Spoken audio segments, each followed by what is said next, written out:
Hoje nós vamos continuar com a lição do capítulo 16.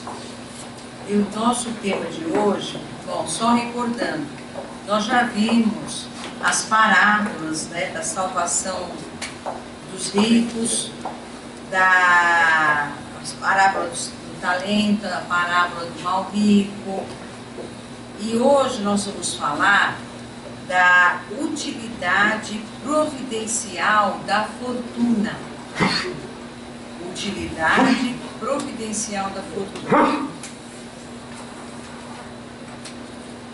O item 7, então, do Evangelho segundo o Espiritismo, nos diz o seguinte: se a riqueza devesse ser um obstáculo absoluto à salvação daqueles que a possuem, assim como se poderia inferir de certas palavras de Jesus, interpretadas ao pé da letra e não segundo o Espírito, Deus, que a dispensa, teria colocado nas mãos de alguns um instrumento de perdição, sem recursos, pensamento que repugna a razão.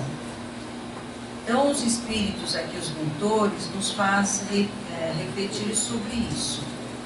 Se a fortuna, a riqueza, fosse um mal por si mesmo, já um instrumento de perdição para nós aqui humanos, que justiça seria essa de Deus, aleatoriamente colocá-la na mão de alguns? Então, esse pensamento, ele vai contrário à razão. E nós sabemos que na doutrina espírita nós não temos espaço a dogmas, para dogmas, para nenhuma afirmativa sem o embasamento da razão. Então, portanto, é inadmissível esta verdade não verdade, que a riqueza é uma perdição por si mesma. A riqueza, sem dúvida, é uma prova muito difícil, mais perigosa que a miséria, pelos seus arrastamentos, as tentações que dá e a fascinação da vida sensual. É o laço mais poderoso que liga o homem à terra e afasta seus pensamentos do céu. Produz uma tal vertigem que se vê frequentemente aquele que passa da miséria à fortuna esquecer depressa a primeira posição, aqueles que o dotaram, aqueles que o ajudaram, e tornar-se insensível, egoísta e vão. Mas, do fato de tornar o caminho difícil, não se segue que o torne impossível e não possa tornar-se um meio de salvação nas mãos daquele que sabe servir. Como certos venenos podem devolver a saúde se não empregados se são empregados a propósito e com discernimento. Então vamos lá. Não há dúvida que a riqueza, a fortuna é uma tentação, né? Acho que todos nós concordamos. Por quê? Porque ela nos abre as portas, as facilidades materiais. Então, ele é um meio que nos segura, que mais próximo, que nos liga à matéria, à vida aqui na Terra, e nos distancia da vida espiritual, né, daquilo que realmente tem valor para o nosso crescimento espiritual. Porque a fortuna, ela é efêmera, ela é provisória, ela não é definitiva. Mas, por outro lado, nós não podemos também negar que quando ela cai em mãos certas, ela faz milagres, né? A fortuna bem utilizada, ela colabora com o progresso, né? E assim ele faz uma analogia aqui como se fosse o remédio, né? O remédio utilizado de maneira correta é capaz de curar. O remédio elaborado à base de uma substância venenosa. Agora, este mesmo remédio tomado em largas doses, ele pode matar, né? Então, a fortuna é a mesma coisa. E nós vamos agora ver, né, para frente, o que ele nos diz. Porque quando Jesus disse ao jovem que o interrogou, lembro na aula retrasada, naquela parábola que o rapaz chega e pergunta a Jesus: o que eu devo fazer para ter, né, o reino de Deus, para alcançar o reino dos céus?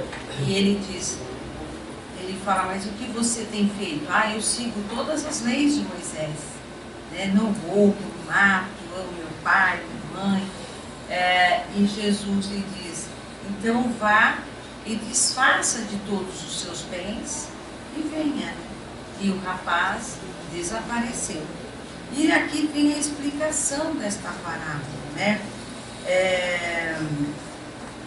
Quando Jesus falou para o rapaz deixar os seus bens para trás, ele não entendia estabelecer como princípio absoluto que cada um deva se despojar daquilo que possui e que a salvação só tem esse preço, entendeu?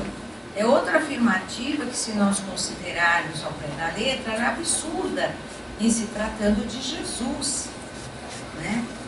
Mas mostrar que o apego aos bens terrestres é um obstáculo à salvação. Esse jovem, com efeito, se acreditava quite, porque tinha observado certos mandamentos, né, para obter a vida eterna, mas ele não ia até o sacrifício. Então essa parábola, ela nos faz pensar também o seguinte: claro, né, e contra até qualquer razão, que a gente saia por aí doando tudo que tenha e vamos viver como ermitões nas ruas, andarilhos, sem nada. Absolutamente isso não procede, porque vai contra a lei do progresso. Nós somos seres aqui encarnados, nós temos a obrigação de progredir dos dois lados, do lado material, intelectual, moral, emoral e espiritual. E o que ele quis mostrar para esse jovem era como se fosse um teste, porque para ver até que ponto ele estava preparado para renunciar. E o que nós podemos aprender dessa lição também?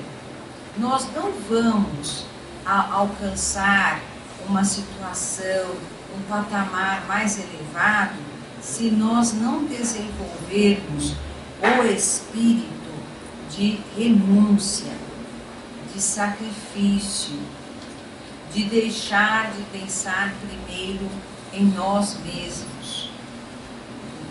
E a palavra diz sacrifício, porque todo sacrifício, ele não é fácil. Ele exige da nossa parte um esforço, certo? Até que ponto nós estamos dispostos a nos esforçarmos, a nos disciplinarmos para alcançar uma plenitude, para evoluirmos de fato do ponto de vista espiritual. Para quem leu a biografia de Chico Xavier, ou viu até o filme, lembra-se da condição imposta não, a condição, né, anunciada por Emmanuel para ele, né? Disciplina, disciplina, disciplina. E o que é disciplina para nós, se não sacrifício? Nós não somos seres ainda acostumados à disciplina. A disciplina, ela nos incomoda. ela nos tira fora dos hábitos. E os hábitos já não são a nossa zona de conforto. Percebe?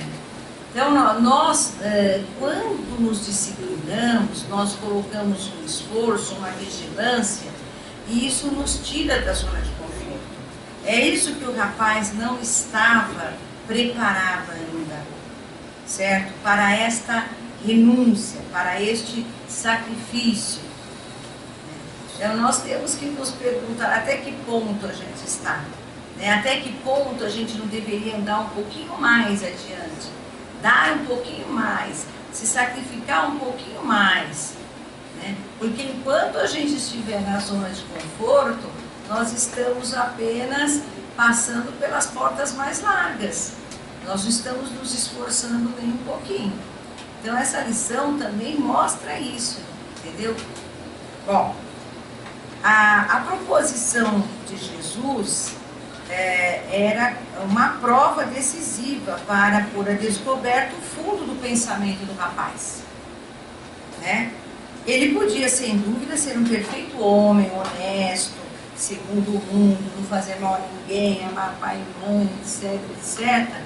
Mas ele não tinha verdadeira caridade, porque sua virtude não ia até a abnegação, né? Eis o que Jesus quis demonstrar, era uma aplicação do princípio fora da caridade na salvação. Porque para nós, gente, caridade ainda, na sua concepção mais estrita, ela exige da nossa parte sacrifício. Não é muito fácil a prática da caridade, não é nada fácil. Então, por isso que ele testa aqui o rapaz, e ele não está ainda preparado para isso. Nós estamos. Vejam bem, não é jogar tudo e andar de sandálias ou descalço no meio da rua e vivendo como andarilho, né, e pregando. Não é isso que Jesus, não é isso que ele quer da gente, certo? Ele quer realmente que nós evoluímos com consciência, né, e profundamente. Porque ele diz assim, o teste serviu para ver o que é no fundo do pensamento do rapaz, no fundo do seu ser. E nós? A consequência dessas palavras tomadas em sua acepção rigorosa seria a abolição da fortuna como nociva felicidade futura e como fonte de uma multidão de males na terra. E seria, além disso, a condenação do trabalho que a pode obter, consequência absurda que conduziria o homem à vida selvagem e que por isso mesmo estaria em contradição com a lei do progresso, que é uma lei de Deus. Quem condena a fortuna, por tabela, está condenando o trabalho. Porque de que modo a fortuna é alcançada? Na sua essência. Alguém trabalhou. Pode ser ter gente que conseguiu de uma forma escusa, mas ela em si, a fortuna, ela é decorrente de trabalho, certo? Ela não surge a esmo.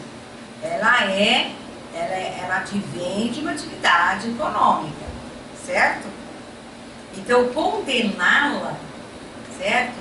Seria o mesmo que condenar o trabalho, condenar o progresso. E isso vai contra a lei de Deus, que é a lei de, uma das leis de Deus, que é a lei do progresso. Então, outro contrassenso. E se a riqueza é a fonte de muitos males, se ela excita tanto assim as más paixões, se provoca mesmo tantos crimes, é preciso tomar-se não a coisa, mas ao homem que dela abusa, como abusa de todos os dons que Deus lhe deu. Então, outra reflexão aqui. Então, condenar a riqueza ou associar a riqueza a todos os males aqui na Terra, mas todos os males. Então, se nós fizermos pensarmos bem, a gente pode até nos enganar pensando dessa maneira. A gente fala assim, então, por que o garoto, né, das comunidades, não estou generalizando, os meninos de rua entram no ônibus, pegam tênis por causa do dinheiro, né? Por que tantos males por causa do dinheiro? Então, associar a existência do dinheiro, da riqueza, a todos esses males, é um engano terrível. Né? E a história está cheia de crimes, né? de crimes bárbaros entre irmãos, até pai, filhos, né? Que não pestanejam em tirar a vida do outro por conta de herança, por conta de dinheiro, não é mesmo? Só que condenar a coisa por si só, a coisa, no caso, a riqueza, a fortuna, certo? É fazer vistas grossas, certo? Porque, na verdade, não é a coisa em si, e sim a forma como nós utilizamos esta coisa. E isso é uma lei, né? Então, assim, todo abuso leva uma consequência natural, negativa. O abuso também da riqueza, né, a paixão em cima do dinheiro, da riqueza, da fortuna, também a forma da gente lidar com ela vai ocasionar o quê? Tudo que é de ruim. Então é a forma como nós usamos, como nós encaramos, como nós lidamos com a fortuna.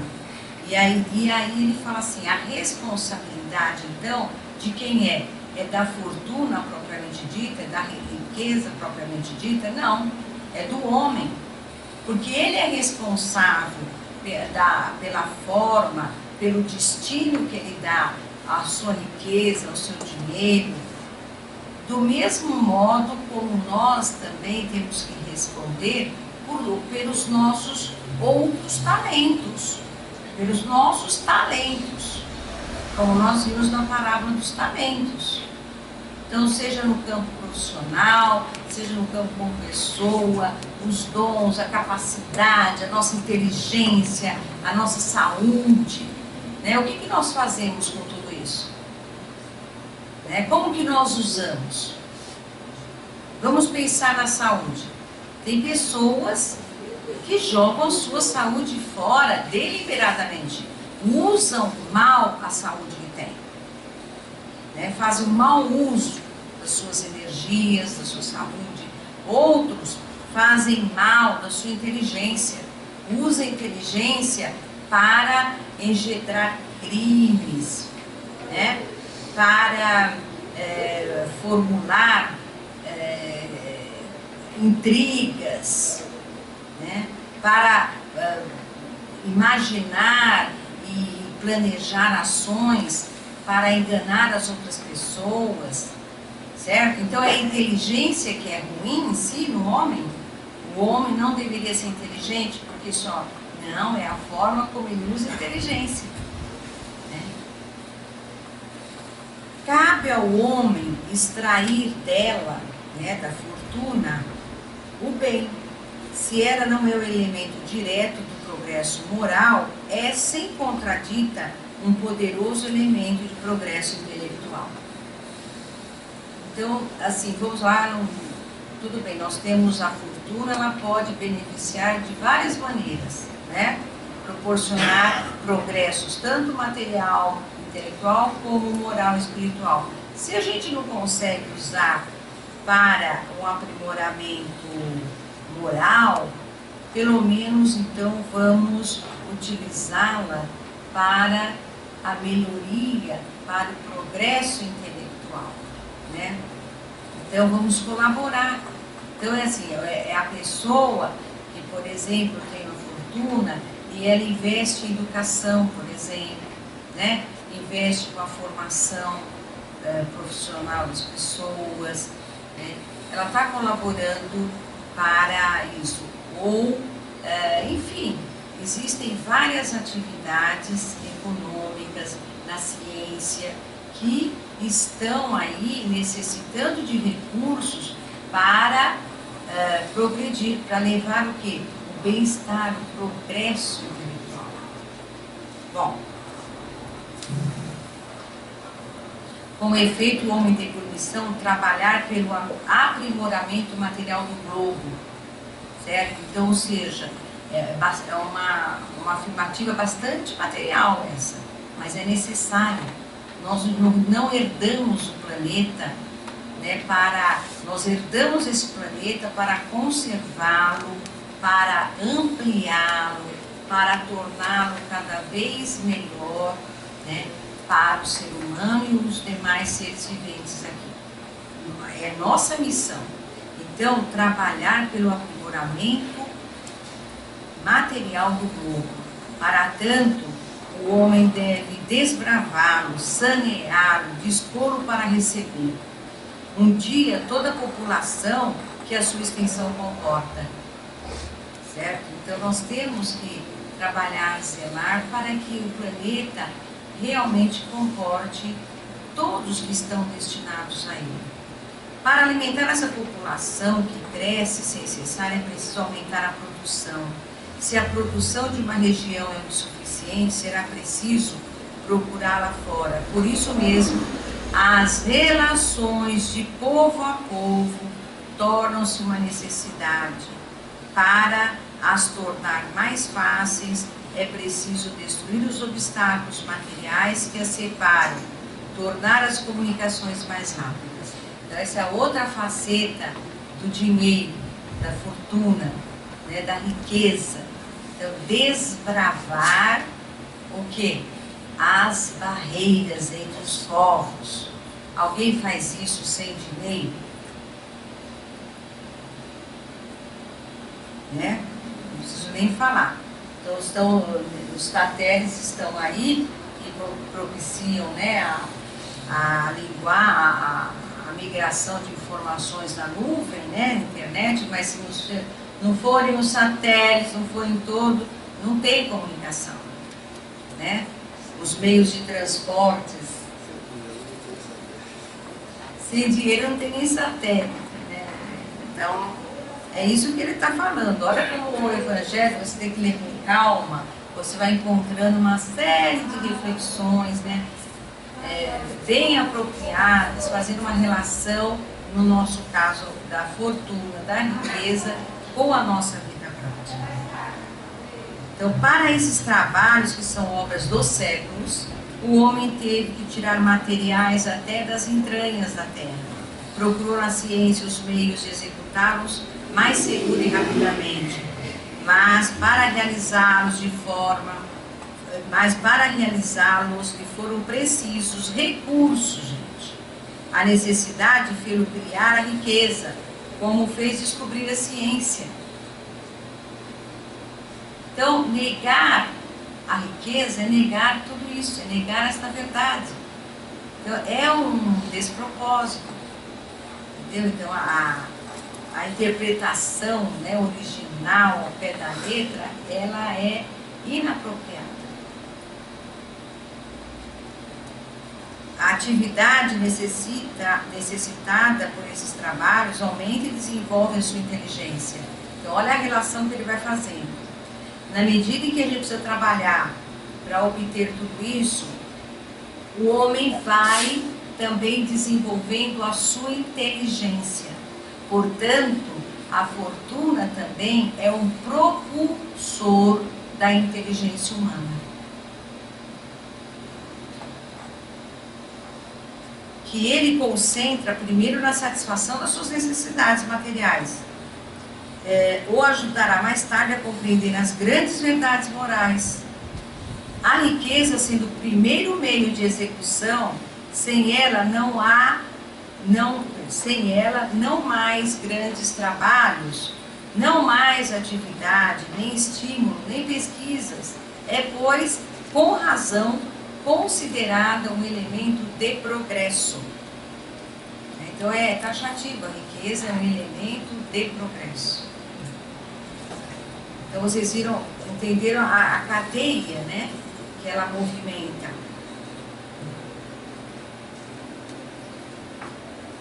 Bom, prosseguindo então, já que entender alguma dúvida, alguém gostaria de falar alguma coisa aí sobre a utilidade providencial da fortuna? Sandrinha, Pois não. eu acho que o homem já está preparado, né, para a aplicação da fortuna. Por que eu digo isso?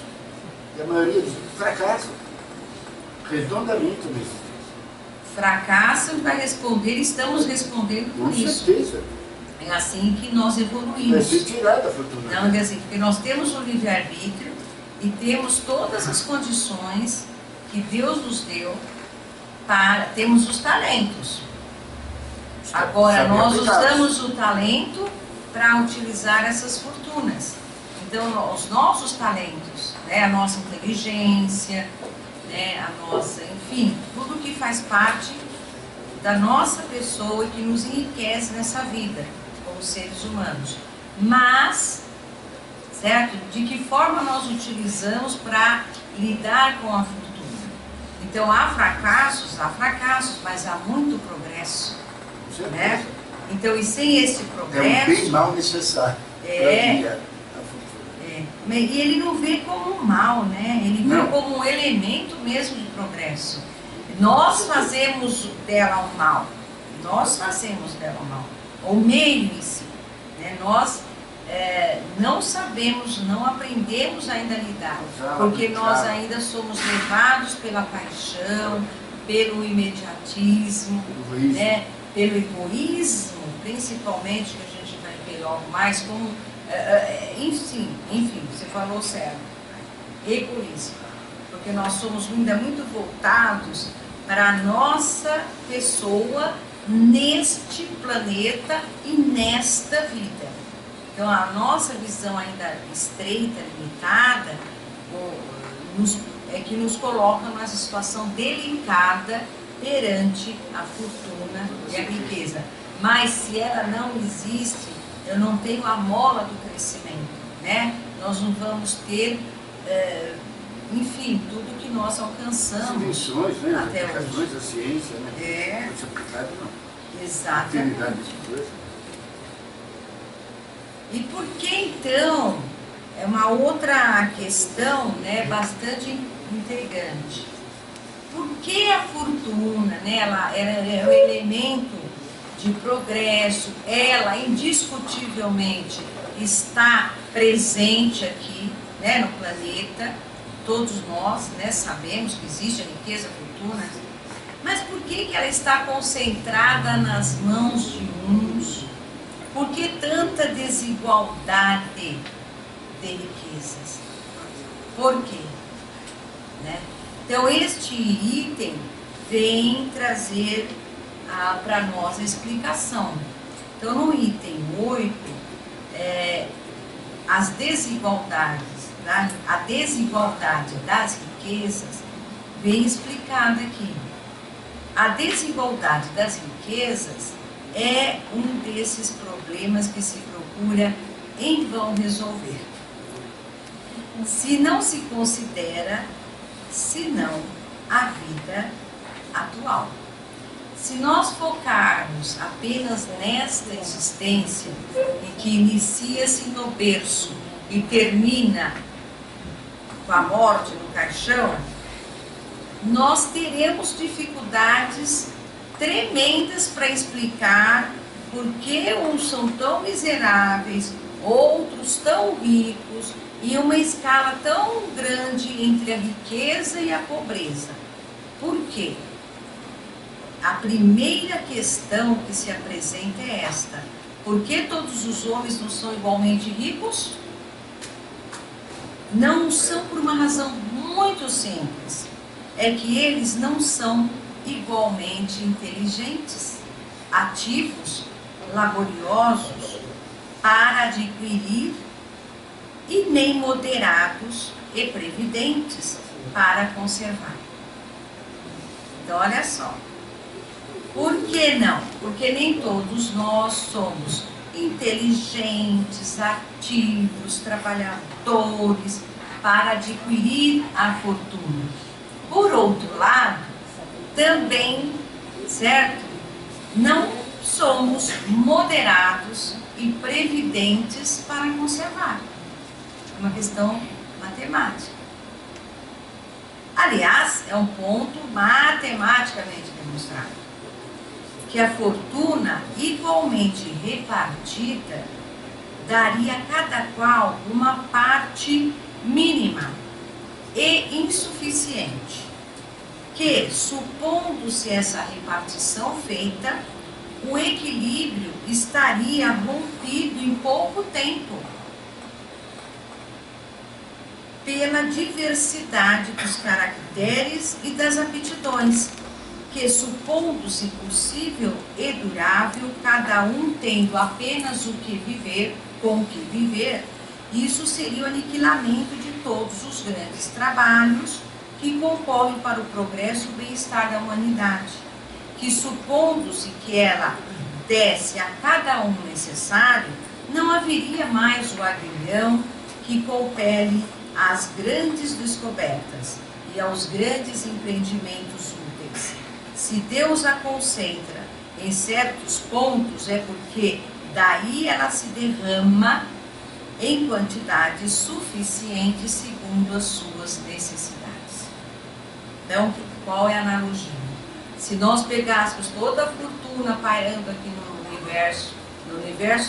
planeta, e dividíssemos com todos os seus habitantes, ia dar uma quantia para cada um, né? Bem pouco. E o que aconteceu num espaço assim, muito rápido de tempo? Alguns perderiam no mesmo dia tudo. Outros conseguiriam sobreviver maior tempo, certo? Mas, se ao contrário, essa quantidade fosse suficiente para a pessoa viver, certo? Mínima, todos têm a mesma quantidade para viver, né? Se alimentar, enfim, não haveria o quê? Nós teríamos um enfraquecimento da vontade pelo progresso. Nós teríamos aí colocaríamos em xeque o progresso do planeta, porque o principal motivador, mola propulsora, ela não estaria presente. Mas por quê? Aí fala, não, porque assim, todo mundo está mesmo acomodado com o seu... Não, mas onde que está a fortuna? Para movimentar, para investir, né? Para comprar, né? Para, enfim, os investimentos, para financiar pesquisas, para financiar as construções. Onde elas estão? Se está tudo repartida na mão de cada um. Então, entenderam? Então, é necessário, Deus coloca a fortuna, a riqueza, concentradas em alguns pontos, na expectativa que destes pontos ela se derrama, ela se distribui, certo? Nessa distribuição é que nós fazemos parte dentro dessa distribuição. Cada qual de nós vai ter a sua participação. Sandra, Oi. esses dias atrás saiu uma pesquisa que 1% da população detém 90% da fortuna do globo. Que grande parte dessa fortuna, por incrível que pareça, está nas mãos de comunistas, países comunistas. Pois eles pregam que o dinheiro tem que ser dividido. Então, o companheiro está falando que saiu uma pesquisa dizendo que 1% só da população detém 90% da fortuna. E que desse 1%, grande parte está na mão de comunistas. de países comunistas. E aí, como se explicar isso, né? Já que o regime comunista, ele prega a igualdade, né? das riquezas, enfim, das oportunidades. Então, é o ser humano, né? Nós podemos esquecer... O comunista dividiu dos outros, mas o meu não divide. O Maida falou que o comunista divide dos outros, o dele não. Entendeu? Realmente é um contrassenso. Mas nós somos expertos em façam o que eu falo, né? Mas não façam o que eu faço, né? Mas é por aí.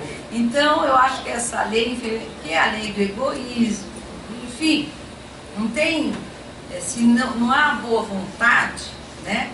Por outro lado, quando a gente vê essas pesquisas, a gente também tem que levar em conta que grande parte desses recursos, né, eles estão nas grandes empresas, né, que são aquelas que empregam grandes massas, estão voltadas à pesquisa, enfim, se não fosse essa concentração, seria quase que impossível a gente ter realmente oportunidades, vamos dizer assim, para que todos progridem e participem dessa riqueza.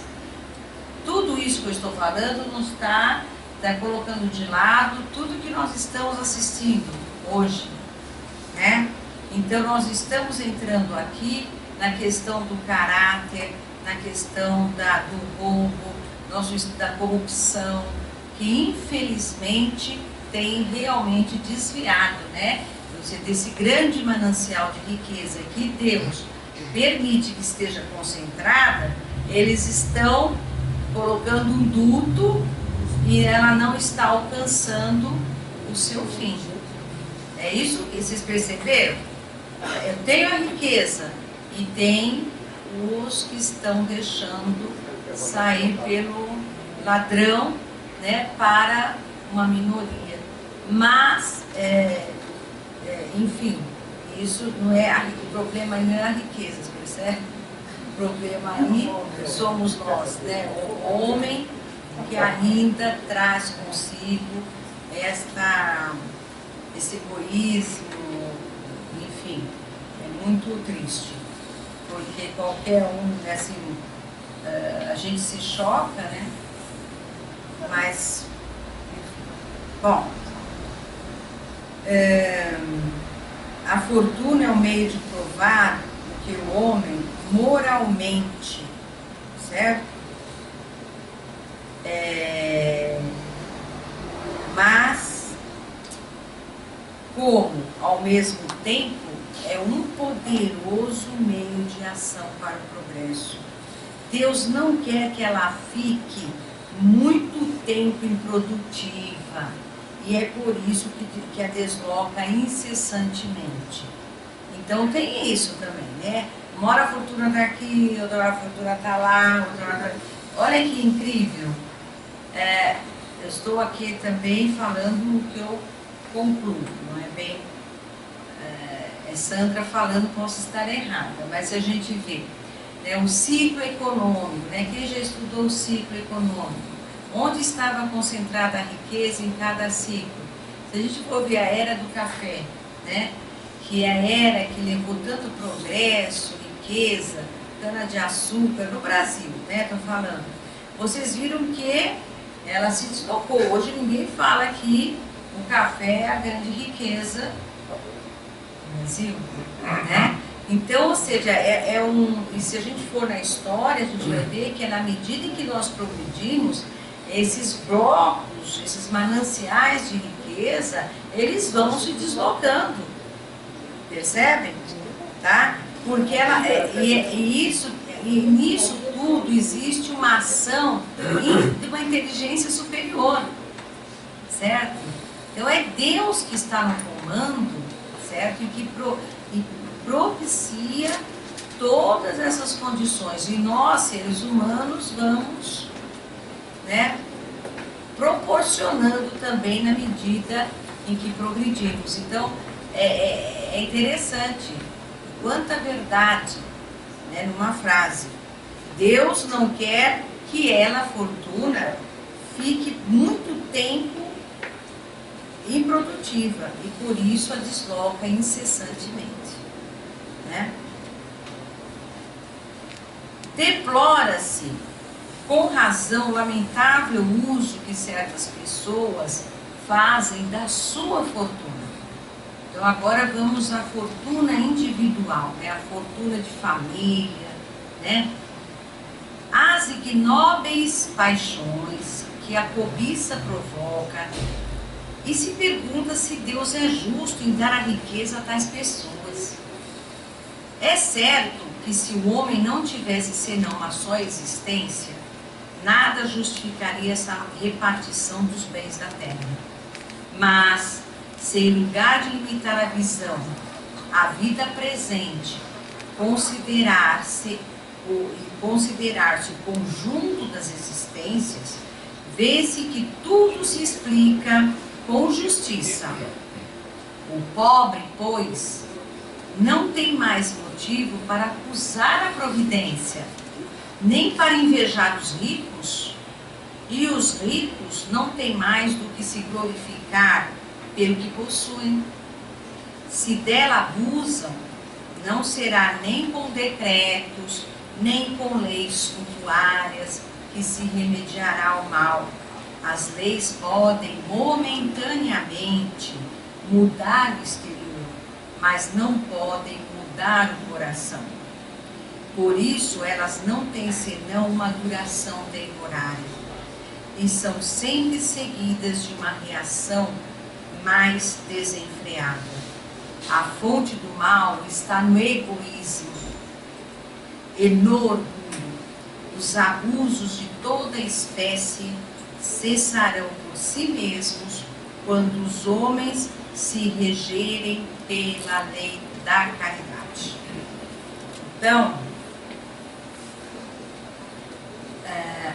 nós temos que analisar se a gente adotamos a doutrina espírita, né, ou se somos simpatizantes a ela.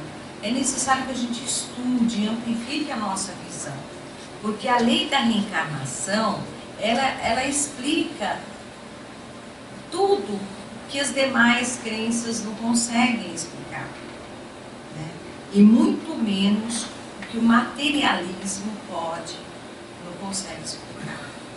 Mas, quando nós ampliamos a nossa visão para as vidas futuras e passadas e a presente, nós encontramos resposta. Porque hoje, vou dizer assim, o pobre, não adianta dizer que a culpa é de Deus porque ele está passando por isso, por aquela situação. E nem o rico tem que se achar o máximo, de que com ele nada acontecerá. Certo? Ele está ileso, ele está isento de qualquer ação que possa deixá-lo pobre ou pior, numa situação pior. Ele se acredita acima. Leve engano. Leve engano. Porque quem foi rico ontem, em outra vida, hoje pode ser um desses irmãos ou irmãs que nós encontramos enfrentando muita pobreza. E muitos irmãos que estavam em pobreza, alguns até em corpos de escravos, né? Hoje são homens e mulheres que estão responsáveis por grande fortuna, né? E vai mudando de uma encarnação para outra. Então vamos nos concentrar na nossa posição aqui na Terra. Nós não estamos aqui para ficarmos ricos e nem para sermos pobres, certo? Nós estamos aqui para viver da melhor maneira possível e praticar a caridade.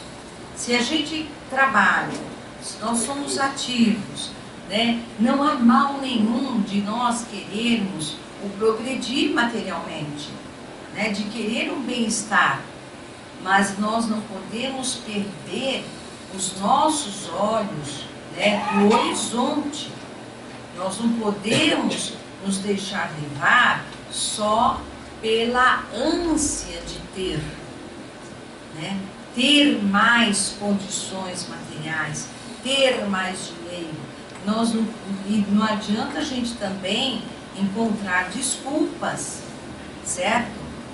É que a gente vive muito aqui na Terra preocupado com isso.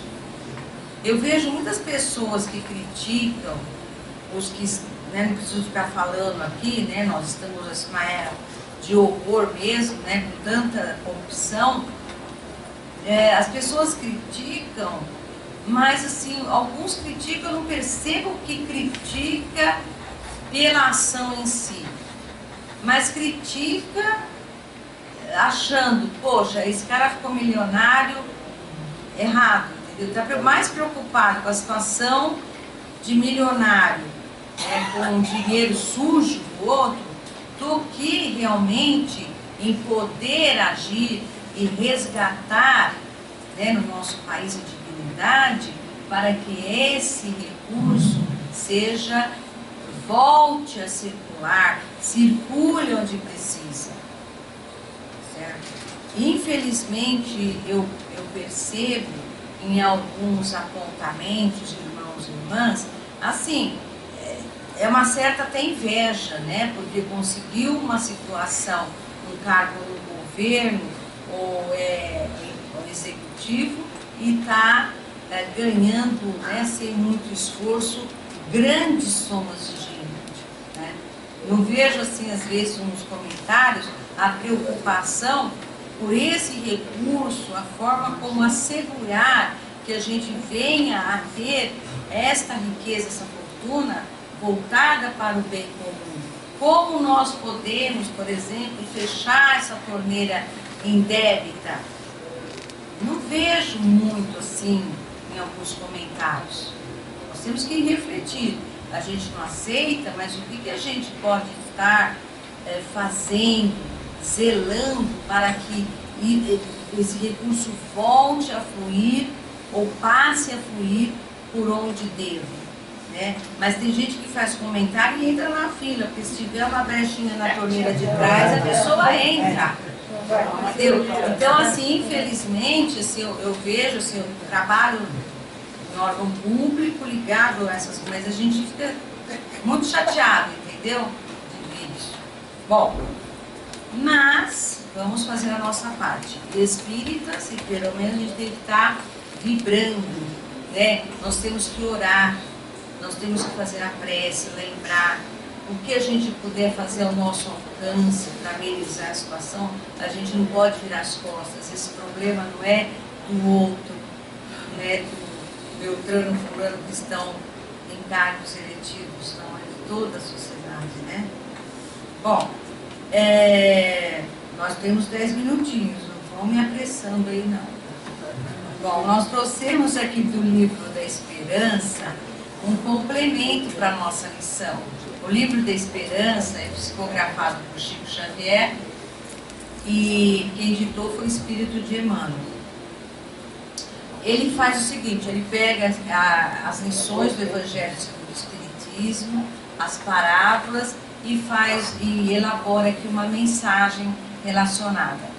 E relacionada a esse item que a gente acabou de ler, que é a utilidade, a desigualdade das riquezas, né, o item 8.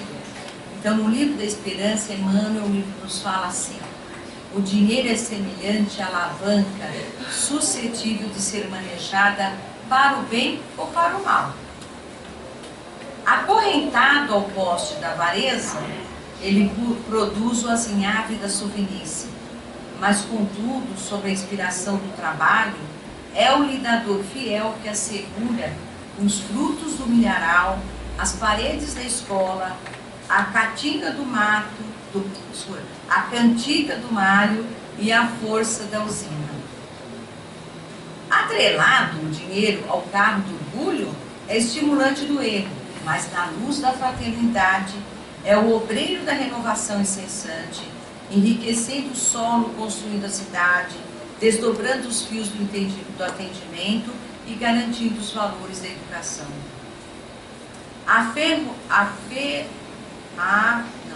Aferrolhado no do cofre da ambição desvairada é o inimigo da evolução. Todavia, endereçado à cultura, é o agente do progresso, auxiliando o homem a solucionar os enigmas da enfermidade e a resolver os problemas da fome, a compreender os mecanismos da natureza e a inflamar o esplendor da civilização que analisa a terra e vasculha o firmamento. Detido na sombra do egoísmo é o veneno que promove a secura do sentimento. No entanto, confiado à caridade, é o amigo prestimoso que desabotoa rosas de alegria no espinharal da provação, alimentando pequeninos desamparados e sustentando mães esquecidas, levantando almas abatidas com infortúnio em lameia e iluminando lares desditosos que a necessidade escurece. Dinheiro, repara o dinheiro. Dizem que ele é o responsável pelo transeunte que a embriaguez atira à calçada, pelo delinquente escondido nas aventuras da noite, pelo irmão infeliz que anestesiou a consciência na cocaína e pela mão invisível que matou a criancinha no claustro materno. Entretanto, por trás da garrafa e da arma delituosa, tanto quanto na retaguarda do entorpecente e do aborto, permanece a inteligência humana, que escraviza a moeda, a criminalidade e a loucura.